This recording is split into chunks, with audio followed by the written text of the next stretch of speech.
All right, I want to start with this philosophical question. If your house was on fire and everybody was inside and you had all the treasures of the world, of your world inside, what would be the things that you would leave your house with? What would be the things that you made sure were out of the house and protected? Stu, you want to answer that question? Out of everything in your house, middle of the night, alarm goes off, blazing flames. Is there anything that you run in for? You run into the fire even after you get out and you're like, wait a minute. And you run back into the fire to make sure you grab this. What is it? I mean, you're obviously talking outside of family and pets and things, right? No. Well, them. Yeah, okay. Yeah. That's the first thing. And if your child is still in the house and it's burning down, do you listen to the firemen when they're like, don't go in there? Or do you go in? Yeah, you're going in almost any circumstance. Yeah. If you had, like I have, just precious American documents and books and everything else, do you go, oh, man, you saved my children and not the books? No, I'm going to go with the children. Right? Yeah. Okay. Always the children. When it comes down to it, the only thing that matters is your family. And I need to put you into that mindset. I just had a week of doing this, and it is, we lost someone to suicide. I have had 2 immediate family members deal with suicide in the last 8 months. We had the police at my door in the middle of the night because of one attempted suicide in my immediate family in the last 12 months. And I just lost my brother-in-law last week to suicide. There is nothing. I mean, I honestly am having a harder and harder time sitting here every day doing this because the only thing I should be doing are things that are eternal in nature and support my family. I urge you to start thinking about this and your life in this way. If it doesn't have eternal consequences, if it's not eternal in its nature, why are you doing it? Now,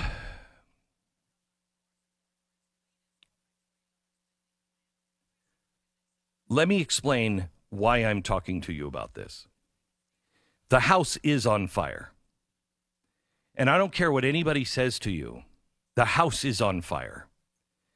And we may save the house. We may not save the house. Here's the good news. We can build another house. If this fails, there are enough of us to be able to figure out a way. And I don't care, literally, I don't care if it's on Mars. There are enough of us to be able to say, I'm going to try this again. And I know where we went wrong last time, so I'm going to strengthen that up a little bit.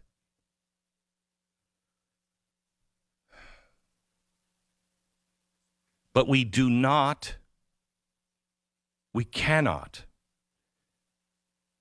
replace our children.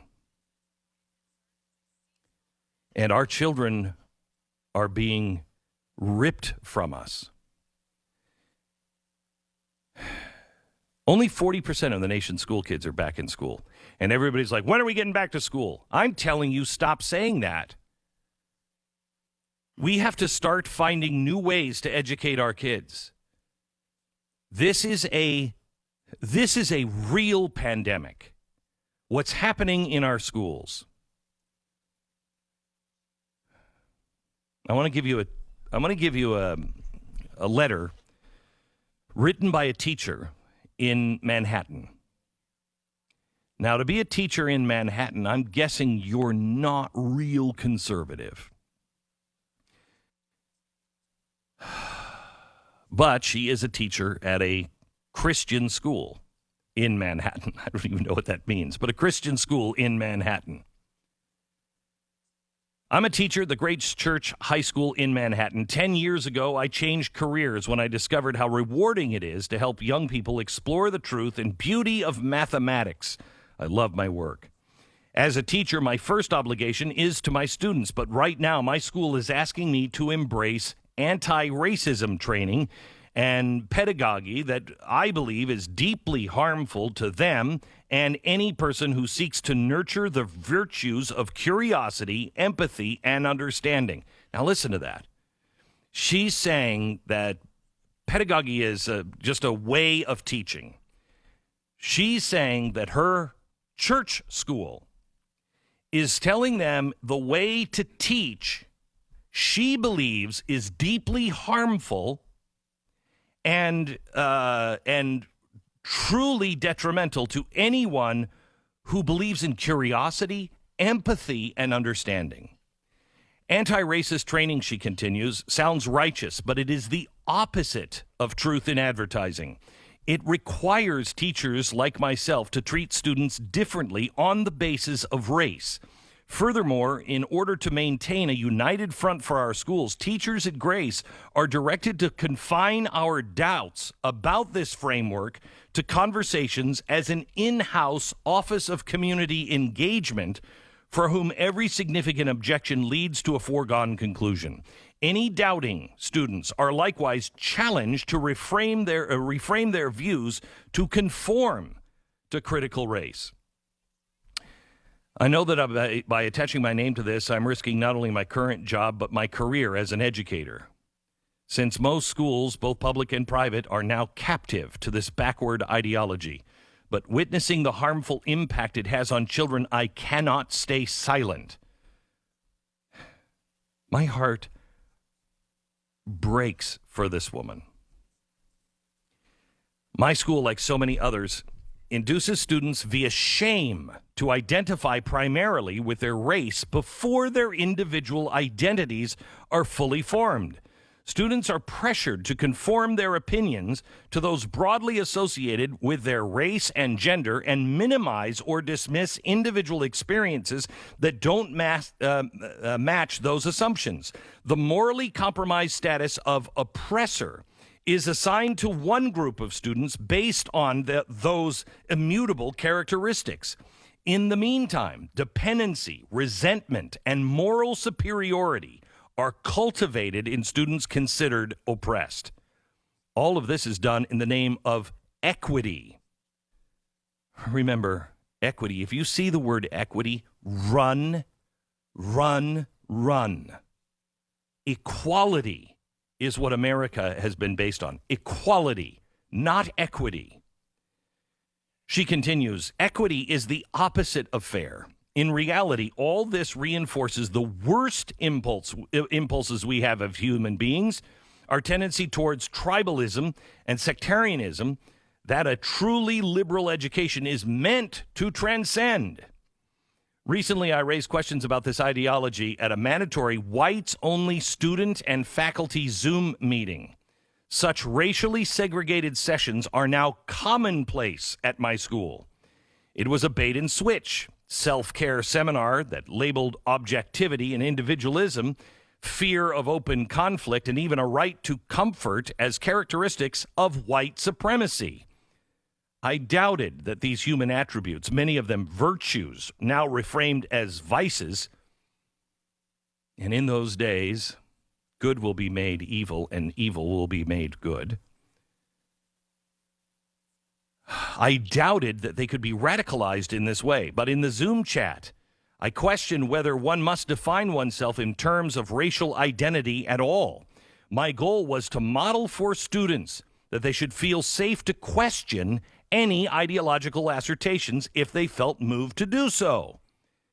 It seemed like my questions broke the ice. Students and even a few teachers offered a broad range of questions and observations. Many students said it was more productive and a substantive discussion than they expected. However, when my questions were shared outside the forum, violating the school norm of confidentiality, I was informed by the head of the high school that my philosophical challenges had caused harm to students, given that these topics were life and death matters about people's flesh and blood and bone. I was reprimanded for acting like an independent agent of a set of principles or ideas or beliefs. I was told that in doing so, I failed to serve the greater good and the higher truth. Zig Heil. That is my comment. He further informed me that I had created dissidence for vulnerable and uniformed thinkers or unformed thinkers, and neurological disturbances in the students' beings and systems. The school's director of studies added that my remarks could even constitute harassment. Oh my gosh, I would lose my mind. A few days later, the head of the school ordered all high school advisors to read a public reprimand of my conduct out loud to every student in the school. It was a surreal experience walking the halls alone and hearing the words emitting from each classroom. Events from last week compel us to underscore some aspects of our mission and share some thoughts about our community, the statement began. At independent schools with their history of predominantly white populations, racism colludes with other forms of bias, sexism, classism, ableism, and so much more to undermine our stated ideals. And we must work hard to undo this history. Students from low-income families experience culture shock at our school. Racist incidents happen, and bias can influence relationships. All true, but addressing such problems with a call to undo history lacks any kind of limiting principle and pairs any allegation of bigotry with a priori guilt. My own contract for the next year requires me to participate in restorative practices designed by the Office of Community Engagement in order to heal my relationship with the students of color and other students in my classes. The details of these practices remain unspecified until I sign. Sign! I asked my uncomfortable questions in the self-care meeting because I felt a duty to my students. I wanted to be a voice for the many students of different backgrounds who have approached me over the course of the past several years to express their frustration with indoctrination at our school, but was afraid to speak up. They report in their classes and in other discussions that they must never challenge any of the premises in our anti-racist teachings, which are deeply informed by critical race theory. These concerns are confirmed for me when I attend grade level and all school meetings about race and gender issues. I therefore I witness student after student sticking to a narrow script of acceptable responses. Teachers praise insights when they articulate the existing framework or expand it to apply to novel domains. Meantime, it is common for teachers to exhort students who remain silent that we really do need to hear from you. But what does that mean? The reason why the Third Reich got away with a lot of stuff is because in the 20s, in the Weimar Republic, so many things had just been beaten down and destroyed. All of the old symbols, everything. I mean, the German people, to this day, and before, just like us, had the eagle as their symbol. But it became the Iron Eagle under the Third Reich. Everything was put back, but it had been gone for so long that when it came back, it was all distorted, but people thought, oh, well, that's kind of like it. Yeah, I mean, that's close. And they could use that time away to distort and twist. And I'm telling you, that's why the teachers' unions are not going back to work. Because they are, when you finally do return to school, it will be nothing like it was. Nothing like it was. And this is happening all across the country. Let me give you the latest. I mean, this is really bad. In California, the teachers at Santa Clara County and the Board of Education has denounced the U.S. as a parasitic system based on the invasion of white male settlers.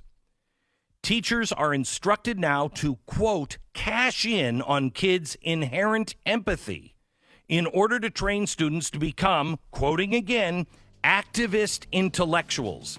And this starts in the first grade. Tonight, a special on CRT. You need to know what this is, and we have somebody that's joining us who needs your help and can help you stand up against it. But I'm telling you, the house is on fire, and you need to get your children out. The children are left in that building, and some people are saying, go back into the house. Don't. It's on fire.